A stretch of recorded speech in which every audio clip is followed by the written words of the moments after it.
But I'm just saying, for me, that was one of the struggles of why I didn't want to put the Bentley on social media, because I didn't want to lead with that. I want to lead with reality. I want to lead with truth.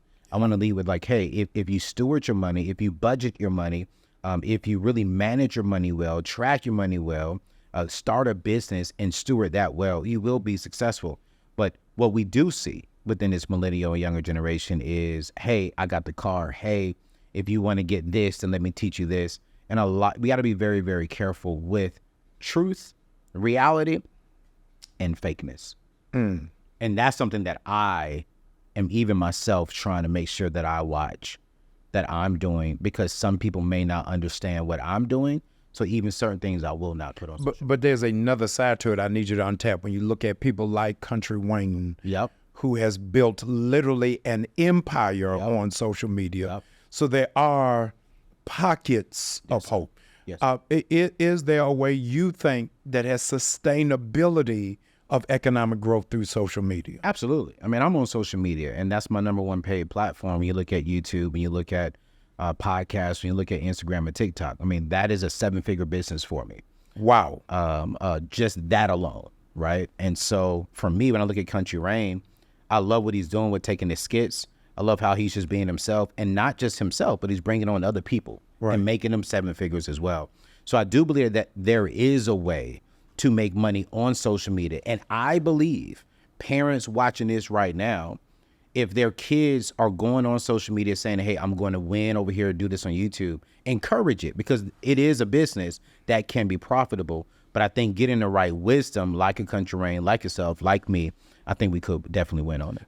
They are projecting by 2036, the net worth of Black families will be at 0. Yep, 0 or negative. Negative 0. Yes. How is that possible we have more Black people educated than we've ever had? Yeah. Black women are the lead entrepreneurs in the country. Yep. We are now have a greater number of African Americans in the stock market than we've ever had. Yeah. How would that even be in the realm of possibility? Number one is because from what I'm seeing with the African-American culture, we're the last person to learn what's coming in the future. Prime example, AI now. So they're saying if Black people are not tapping into AI, we're going to lose out on income. One thing I'm doing within my business is I literally hired someone, and it is their job to only find us AI stuff. Wow. That's it. It is his job to literally say, you know what, Anthony, we're going to use this in the business. We're going to use this to help the infrastructure of the Neatness Network. So that's one reason why they're saying by 2036, some are saying by 2054, that we would have 0 to negative net worth, because we're the last person to learn what's coming in the future. Number 2, consumer debt. We're not buying homes. We're not getting into real estate. We are literally just surviving. I believe that Black people, we're not really wasting our money. We're trying to survive. Trying to survive meaning we're not really taking the opportunity to learn how to generate other income. And so those are the 2 main reasons when we look at the study. They're saying we're not tapping into the AI generation. By not tapping into that, we're losing jobs, we're losing income, we're being placed by automatic machines rather than learning what AI can do and taking on that job. And then 2, we're not really taking control of our finances. We're not investing at all. Wow. I am really dizzy by it and disillusioned because I'm not seeing anything particular out of the church. Mm-hmm. They're saying the sky is falling. Right. You know, Joseph said it's going to be 7 years of harvest, but then we got 7 years of lean years. Yeah. And I never hear the church is always fiscally reactionary, but never operating in what I want to call economic prophecy. Yes, sir. To say, hey, let's tie you down and really get it together in a real significant place. Yeah. With the shift that has happened in post-pandemic life, what would you say is, for young adults, is the first 3 things that they need to be doing now? When it comes to money or just life money? Number 1, I would definitely say I teach this philosophy when it's called earn. A lot of young people are thinking that they're earning money and they're not really earning anything. And when I teach earn, the very first thing in earn is to eat. You got to evaluate your finances. We cannot progress forward if we're not taking the time to evaluate where we currently are financially. Yeah. Some of us are embarrassed to look at our credit report. We're embarrassed to look at our last 3 bank statements to see where's our money going, what are we doing, what's actually going on. But if we don't evaluate where we currently are, then we're going to have a problem. We can never progress anything. Then when you look at the letter A, it's called arranged division. Now, you can't go anywhere if you don't know. Y'all got to be writing this down. We already at A. Get a pen real quick. Go ahead. So it's like once you evaluate your current financial situation, then I need you to arrange the vision. Where am I going? What am I doing 20 years from now, 10 years from now, 5 years from now, by this time next year? I know what's on my schedule for 2026. Wow. I already know what I'm going to be doing in 2027. My company and I, when we spent time in December, my team and I, we didn't plan for 2024. We planned for 2025. We already know. So we're arranging a vision. So young people, if they want to win financially, if you're living for tomorrow, that's backwards. You should be living for next year. This year should have already been planned out a long time ago. So once you arrange the vision, then this is how you build wealth. Yeah. Right? You got to render the strategy. Out of all of my millionaires, one billionaire mentor and friend of mine, everything that he teaches me, and when I call him and ask him a question, what's the strategy? He said, Anthony, I didn't build this wealth because I got up every single day and I worked 24 hours a day. No. When I made money, I put a strategy in place to teach my money how to make more money. Wow. And so for me, that's what I'm teaching young people. And that's what I tell everyone is, hey, you really got to sit back and render the strategy, render the system that's going to produce your money. In the daytime, I'm making money. At sleep, my money is making me money. That's the strategy for me. And then the end, I know you said 3, then the end is now act. I believe African Americans, we're the most creative group of people in the world. White people can't touch us. There's no other race that can touch us. But the problem is we don't get the right strategy and we don't know how to execute and move. And so if we can really get the right strategy in place, I think the roles will flip. Roles will be there. Now, in the leadership conference you and I were in recently, somebody said, plan for years, but work in days. Absolutely. Is that the timetable has got to be shrunk wrapped for you to be able to move away from the social media notion, rise and grind. Yeah. Yeah, you got to rise and plan. Absolutely. I from my company, in the beginning, I was working in it. Now I work on it. Tell me what that means. Working in it means I was waking up every single day and I was doing the hard labor.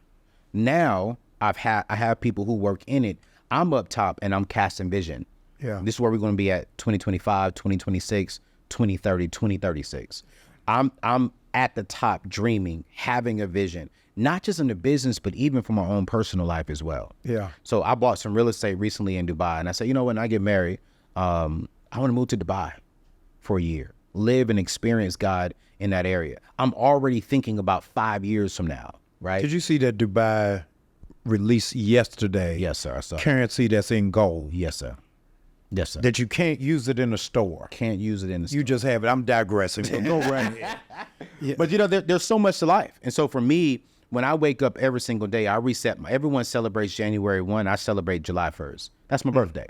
Oh, wow. And I'm always thinking about what's next for Anthony O'Neill for this year, for the next year. I'm always thinking about years in advance. I'm always thinking about the strategy. I'm always thinking about what's going to take me and my family to the next level. I don't care about, what shoes I have on. Don't care about what cars I'm driving. I'm thinking about how do I position myself at 39 years old, turning 40 this year, a single man, successful. The last thing I want to do is meet my wife and I'm not prepared to build something with her. Yeah. And I think if young people, we can maximize our youth and our season that we're currently in, our 60, 70, 80-year-old self would say, thank you so much. Because if we really look at it, there was a study that came out and said that 73% of African Americans at the age of 80, when they unfortunately pass away, 73% of them don't have an estate plan. They don't have an adequate amount of life insurance. Wow. So they're leaving their families with bills and partial benefits. Yes. And I'm like, well, that should not be the case for me. So I'm already maxed out on all my life insurance policies. I'm already thinking about what's inside of my estate plan, what's inside of my trust, to where if something was to happen to me today, my family's taken care of it at 80, or we're there, surpass it. So those are the three things I would tell a lot of people, not just young people, but a lot of people, is you earning. Now, here's my thing. Everyone is trying to earn more money. I don't care about the money. I want to earn more time back. Wow. That's what I'm striving for. I've never heard that before. I'm not trying to earn more money. Yeah. I'm trying to earn my time back. I don't want to have to wake up every single day and I got to go to work for 4, 8, 10, 12 hours a day. Yeah. No, sir. I want to wake up one day and I get to choose if I want to work an hour today. No, that's great. I don't want to have to get up and exchange my time for money. I want to position myself to where my money buys back my time. No, that's great. That's the end goal for me. John Hope Bryant said something the other day. He said entrepreneurs work 18 hours a day so they don't have to go to work. And that thing has resonated with me. I think the best New York Times bestseller book that has not been written, I'm giving it to you for free. Okay, I'm going to take it down right now. I'm telling you, it's the best book that has never been published. You heard it right here. Is How to Make It Without a Mentor. A whole lot of people have these ideas, have these dreams, have these concepts, but they don't have $1 million friends or $1 billion friends or entrepreneurial, industrious friends. How do you make it, Anthony? And I don't have this person to call or to email or to take the lunch. Tell me, how do I make it with no mentor? You do. You do have a mentor. Okay. You don't have them on your phone, but you got the mentor. If you're living in Atlanta, you're not coming to New Birth, you're crazy. Say that again. Y'all freeze that.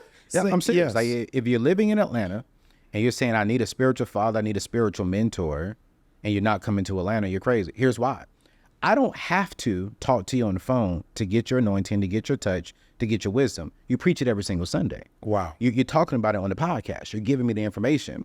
I think people forget the first access point to a mentor is get in the room.